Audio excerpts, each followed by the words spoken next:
to another episode of Growing Up in the Wilds of Suburbia. I'm your host, Sir Chad Everbroshares, and I'm going to continue on in the fantasy series, fantasy person series. This one was, I continue to unravel things in the process of clearing, and I'm sharing the journey of clearing for myself, and how do you derive the lessons you mature from and to the next phase of who you are. For me, you got to create the clearing, which means unraveling. So you have to unravel whatever it is that's got you to where you're at, right? The realization. Now, a lot of this stuff is incredibly complex. It goes down to some of the smallest decisions that you've made, not just the biggest. And with that, I'm sharing the journey in this process. So, for anyone who's tuning in that hasn't watched my other videos, which apparently at this point I have like 147 videos on this channel. This entire channel is dedicated just to give insight into perspectives of life. Not to say that this is 100% right. There's a lot of things that are about this. This is the sharing of the human condition and my experiences in the human condition, and looking for the details that truly matter. Which, in my opinion, all details matter. It just depends under what context, what situation, and what you wish to do with it. So this is a series to empower people, but to create a deeper awareness to what is going on in the human condition. So with that, it does get into some taboo subjects. It gets into a lot. I really try to go through the span of human existence through my maturity series that I've offered an introduction in for earlier videos, which is the 8 areas of human maturity. But for those that are curious, maybe just now tuning in, I am not a licensed counselor or psychologist. I did study psychology in college. But I've just been a lifelong student, so I'm sharing those things.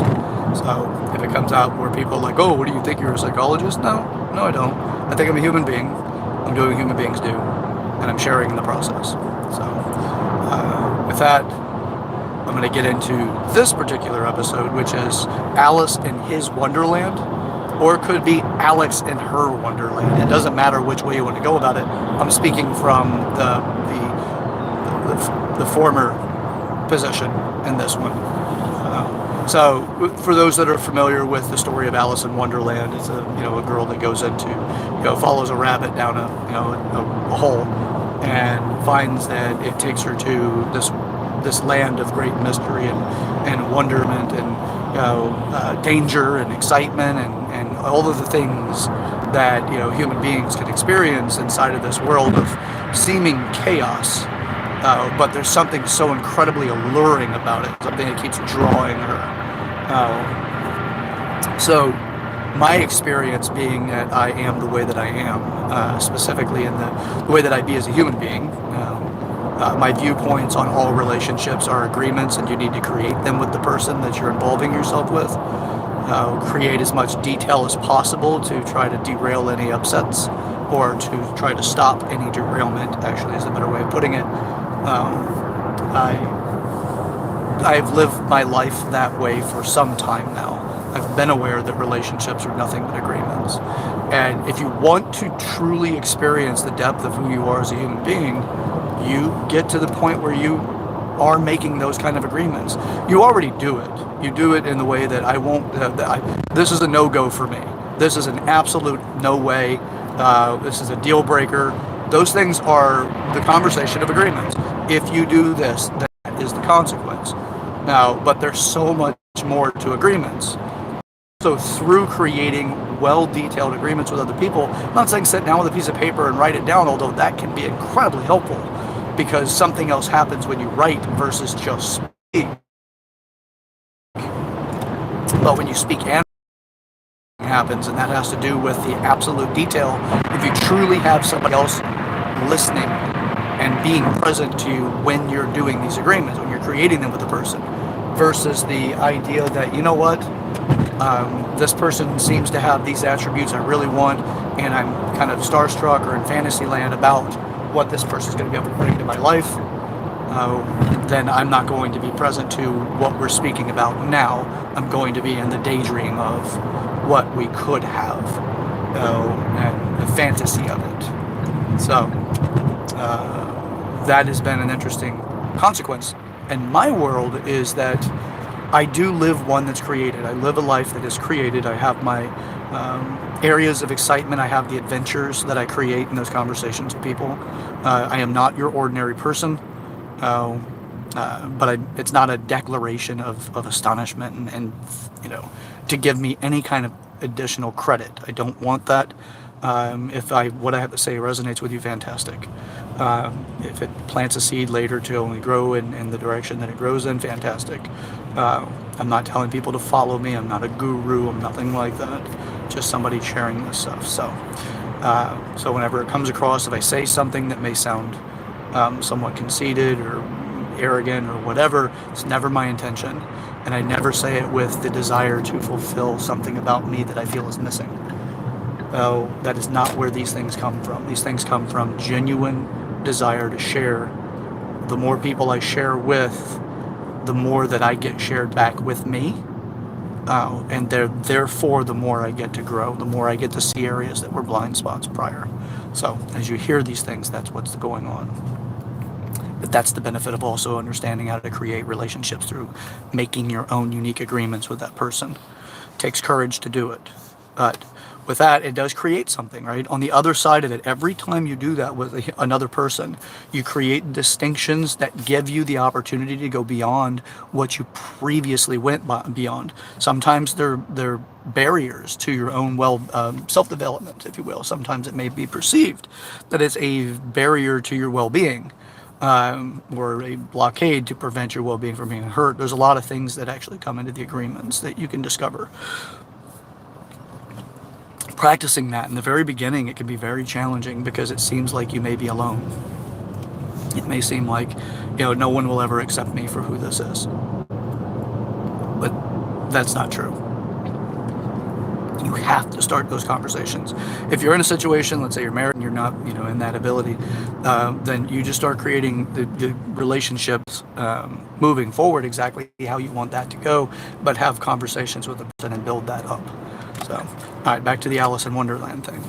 I stated all of that because it is a great way of framing what the Wonderland is.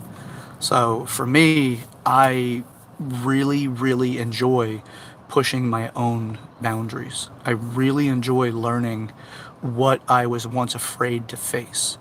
As you would learn from this series, especially as I talk about the dragons and Pandora's box and the blue flame, you'll learn in the Phoenix, of course.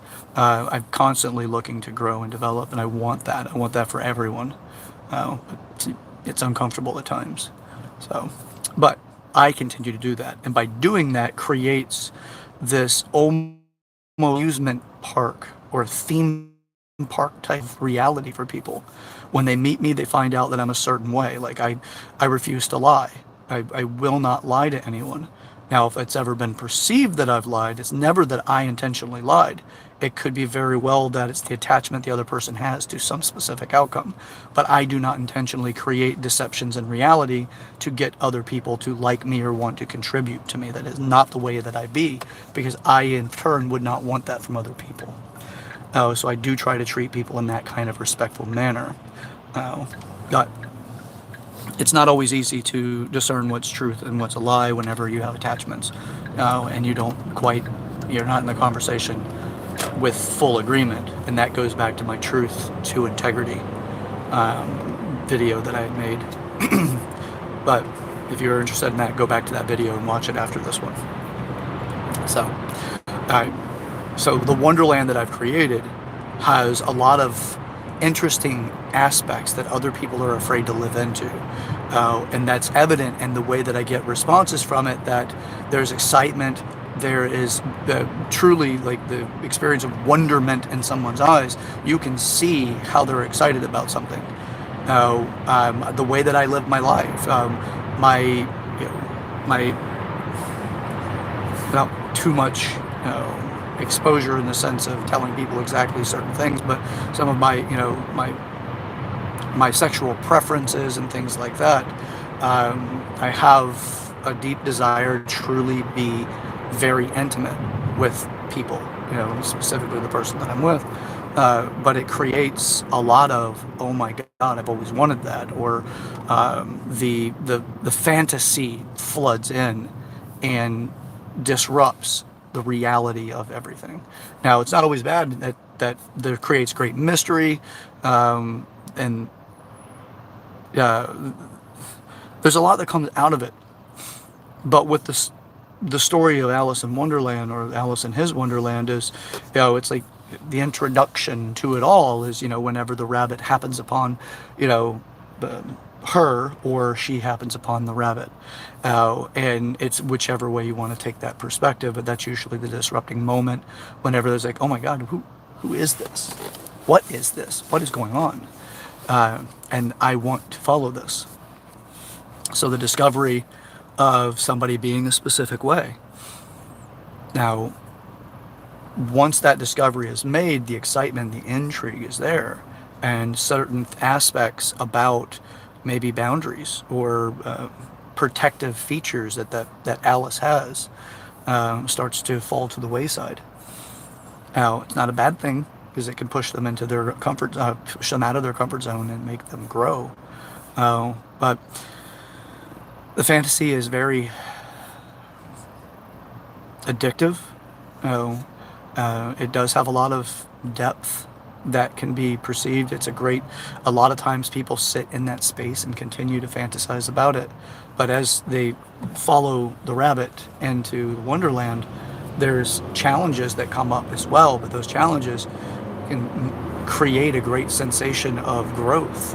And this structural value that has the person feel like they're maturing at times based off of the exposure that they've had. Now they've gone through this, and they're surprised at themselves and their ability to go through that. And before you know it, it starts to surmount, right? Then you have the times of fear. The Red Queen lives within Alice, or Wonderland, and the Red Queen be the thing that would have everything dead, would have everything killed. All the Red Queen needs is to understand, like, to have that one thing that is the unforgivable sin to be found, to be happened upon, or to be violated. So the Red Queen lives within Wonderland, and that's the ticket out, if you will. But it's the ticket out with heavy baggage, because the Red Queen wants to slay, she wants to slaughter. So she will kill whatever the unforgivable sin, whatever that thing may be. Understanding that, communicating with great clarity would be the advice that I would give on it. But to be centered enough to be completely honest about it, and to truly share that thing, whatever it is. The Red Queen, by the way, just in case you guys are curious, the Red Queen is not on the other side of the safety word. No, the Red Queen is painful. She wants destruction, and that's the trigger that creates destruction. It's the nuke button, if you will. But so there's adventures to go on, and you continue to create these things. And as you're going through these different adventures, because the adventures are different perspectives of the way that things be in Wonderland, right? There's times whenever you grow so big, because of what you've gone through, that you really feel like you can't fit in the reality you previously had, and it needs to expand. But on the other side, once you've expanded, because you're so unfamiliar with the practice of it, you may not have enough structural stability in order to maintain that experience, then you shrink. But you shrink beyond what you were before, and that's the fear and minor levels of pain that are tolerable enough to stay in Wonderland. But you've gone through this growth factor. You've gotten big quickly in your perspective, because you've experienced something so incredibly wonderful to you. And I don't necessarily always mean wonderful in the sense of pleasure and desire, as much as I mean wonderful. full of wonderment. You're figuring out a lot of things. You're spun up in a world that you're not familiar with, but being spun up has you in the observation of who you be and what's that around you. It continues to build out this interest and intrigue about the reality that you had never faced before, the thing that you've never been in. So now, and that again, back to that. So then you deal with, the Cheshire Cat. Right? The Cheshire Cat is not always to be trusted. It's got some very scrupulous values about it. Some things that may push your boundaries that you may be mildly uncomfortable with. But all of these things, like when you take that on, you're mildly uncomfortable with this thing. That creates a burden of what you would consider the beginning stages of trust.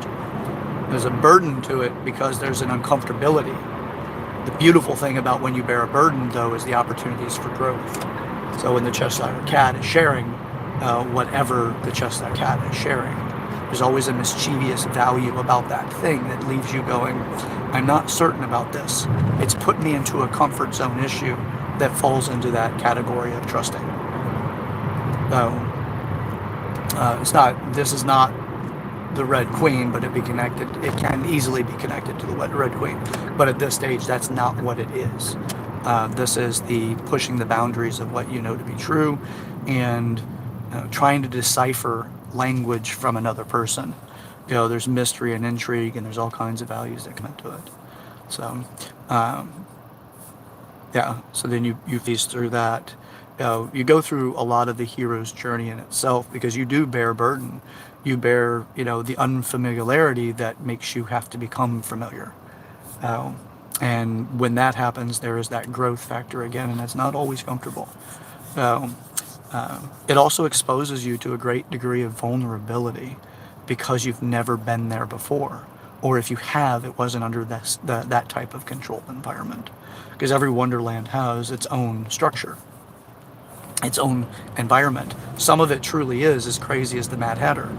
It just never seems to stabilize. It never seems to show the kind of patterns that give, again, trust factors.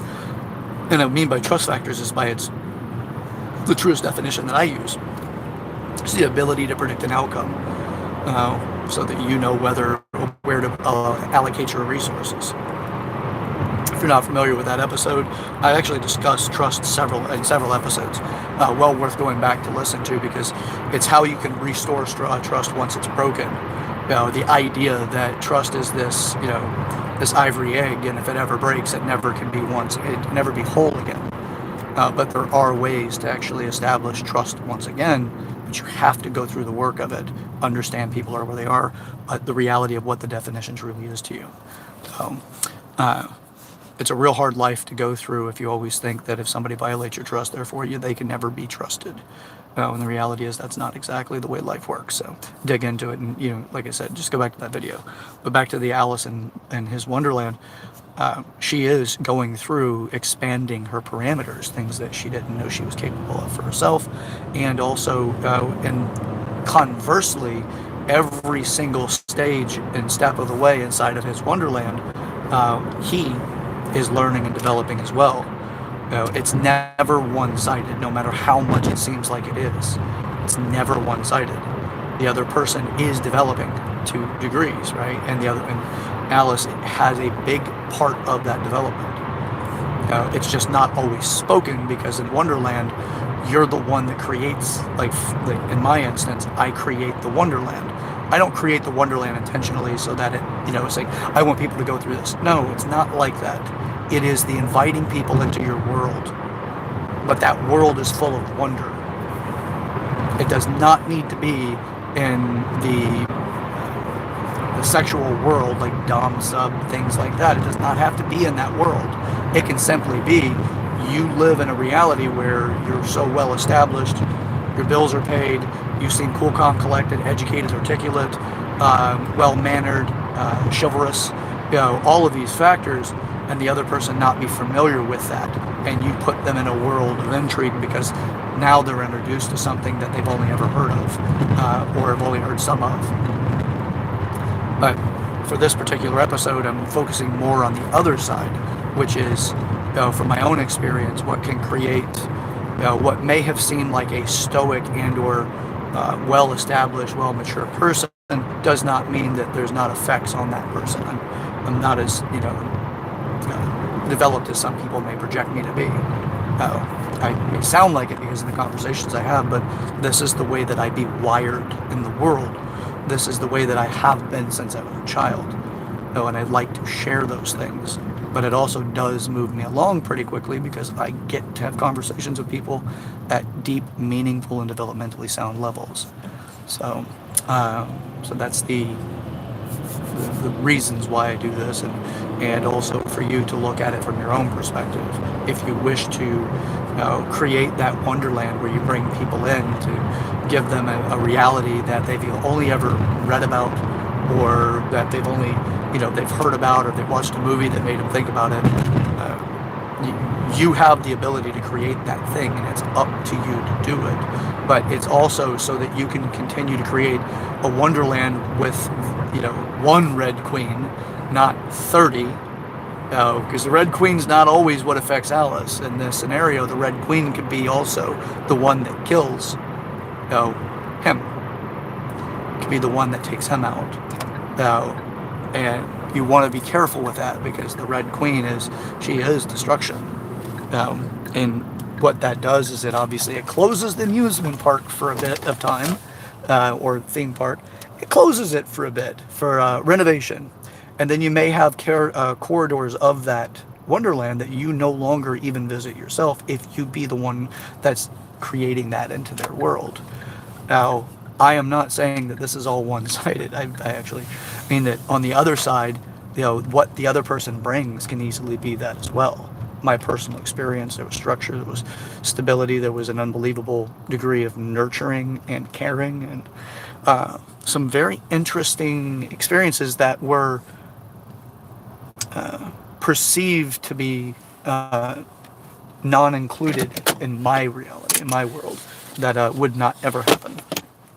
So it was his own wonderland, but it was one of the that I'm well aware of, just not experientially aware of, but very well aware of it. But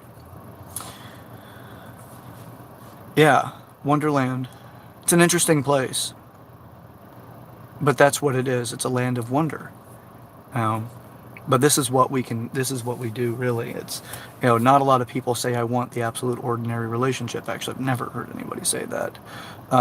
If somebody ever says, I just want, a bland person, or, just somebody who's stable, well, usually that becomes chaos later, because it only fits a need now that does not fit all needs, just fits the highest need at that moment, which is, I'm tired of these other things and this other chaos that I've been experiencing.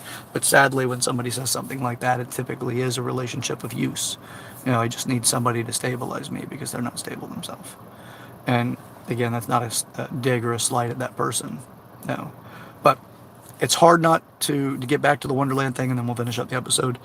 It's really hard not to fall into the daydream of Wonderland. It's really hard not to, because it can captivate your mind when you're feeling, bored or tired or whatever, and it just sneaks in, and then you've got something that brings, entertainment, but also the physical experience can start to manifest by the excitement that you get that you're going to potentially be able to go to Wonderland, and then there's the mystery and the intrigue, and then before you know it, you are Alice, and you're playing in that place. So, I hope that this video brought a degree of insight. It obviously can go further, but this is, again, part of the fantasy series, the fantasy person series. So I do hope, again, that this is something that does bring great perspectives into life in such a way that it may give more and illuminate things in your own life. This is it's the way life is. It's not easy. There's going to be a lot of ups and downs. It can get pretty rough, but stick with me. It's worth it. So, again, it's Sir Chad Everett Brochures, and I am your host of Growing Up in the Wilds of Suburbia, and I will catch you guys in the next video. See ya.